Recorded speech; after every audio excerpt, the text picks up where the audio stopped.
Hi, good morning. It's me, Teacher Jeng. Welcome to today's art class. Our subject will be groupings. So what we have here is reference of fruits, grapes. So, una natin gagawin is to create a construction drawing. Now, the group ng grapes looks like a letter Y. So, try to create something like this as a construction part ng drawing. Tapos, this is where yung areas kung saan tayo magwo-work to group yung fruits. Now, madalas na ginagawa ko kapag nag-groupings is inuuna ko yung center, top, bago pumunta towards the side and on to the other side. Napapansin ko kasi for some of my students, they start somewhere in the middle and then later on hindi nagpapantay yung drawing because hindi inuna yung top part. What we are going to do is gonna get this one first, yung nasa pinakaibabaw. So we are going to start creating this top part, which is this area, then count 1, 2, 3, 4, 5, then slowly work kung may distance, of course maglagay ng space, 2, 3, and then 4, and then unahin ko muna to 5.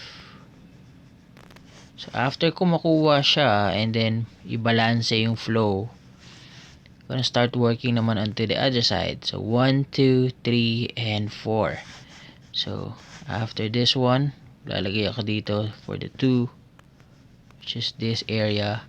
If it's lower to the other side, make sure you don't draw it ng mas mataas yung area na yung fruit on the right side. So I'm gonna start working here, and then yung katabi, which is this part, and then another one, and then I could fill out the space after that one. Pag nakuha na yung top part, I'm gonna work on the second area, which is this part, and then count 2, 3, and 4. So for this one, meron space ng konti here. So 2, 3, which is lower, and then 4, which is a little bit higher. So in this part, and then you could put out the fillers after, yung mga nasa gilid na maliliit. So after this side, sa kabilang area, so 2, 3, 4, and 5.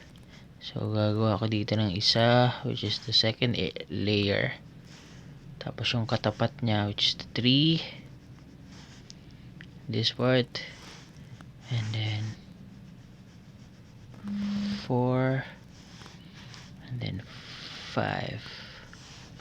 Now in this way, nakukuha ng paunti-unti yung images, and then hindi nahihilo or hindi nagja-jump out yung fruit per area. So nakukuha siya ng mas maayos. So we're gonna start with this one, third. So count again, 1, 2, 3, 4. Pataas naman siya. So dapat, since na drawing na tong dalawa, what you need to do here is make sure yung flow ng fruit is maayos. And then after that, 1, 2, which is this part, and then so on and so forth. And then you're gonna go all the way through up until you reach the bottom area. Now in groupings, you don't necessarily rely drawing on the inside of the construction shape. You could always go outside the construction, but never go far here.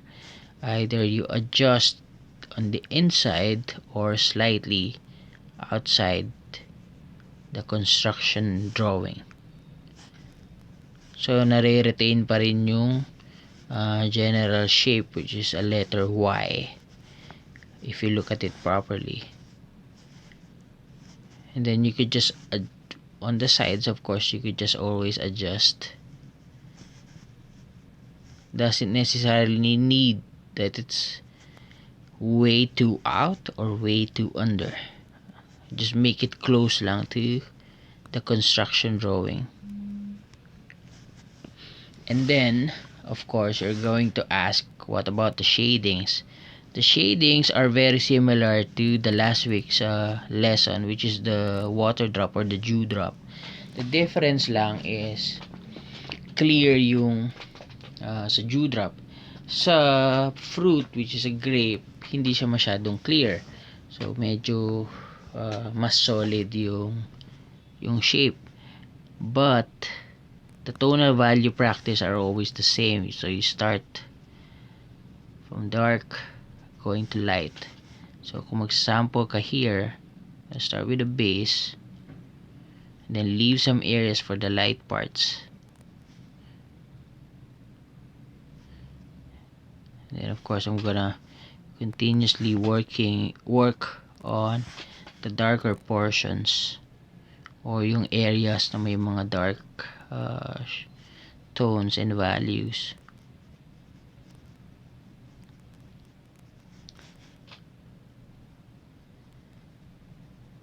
The key part here sa groupings ng fruit, which is yung grape, is the shadows that overlays on some of the areas para mas maging distinctive and magkaroon ng dimensions.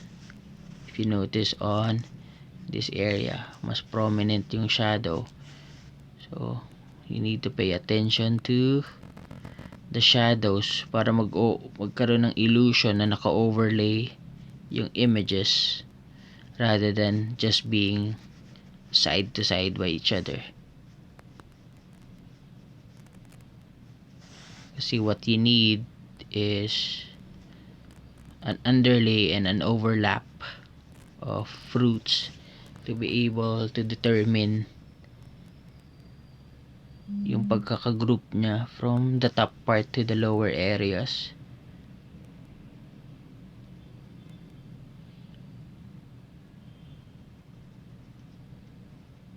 So mostly same pa din siya dun sa last week's lesson, which is the dew drop or the water droplets.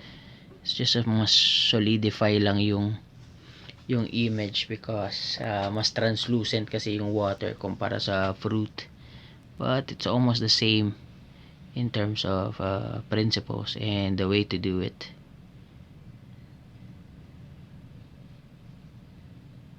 There you have it. So let's just say magdagdag pa tayo dito ng isa for example.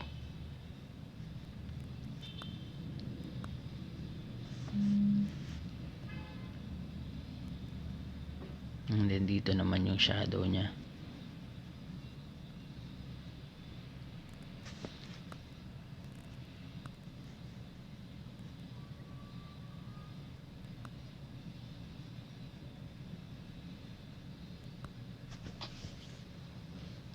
In sketching pala, the way to overlap yung isang fruit to the other is, for example, you have an initial sketch like this.